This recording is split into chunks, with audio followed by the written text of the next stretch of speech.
Okay, so a flowing heel hinge. In this exercise, we're learning to create some stiffness and some co-contraction in the feet and the ankles, and then we're going to be adding some perturbation or some instability to those feet and ankles using a hip hinge pattern above. And it's teaching the muscles of the lower limb to work with the muscles of the hips and the thighs at the same time. Okay, so I'm going to set up. I'm going to float my heels just off the floor. It doesn't have to be a maximum calf raise.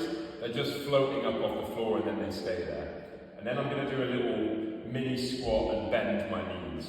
Now, throughout this movement, my knees never straighten after this point. Okay, so they always are bent. I put my hands on my hips, and then what I'm going to do is, rather than thinking about pointing my chest down towards the floor to do the hinge pattern, I'm going to lead with my sit bones. Okay, so think about where your sit bones would be. Just underneath your glute at the top of your thigh.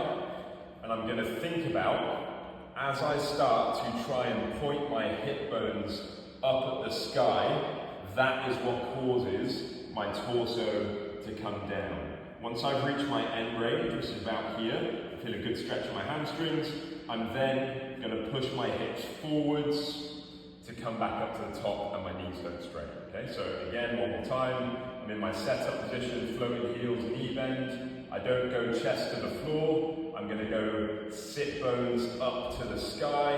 And as a result, my chest just comes along for the ride.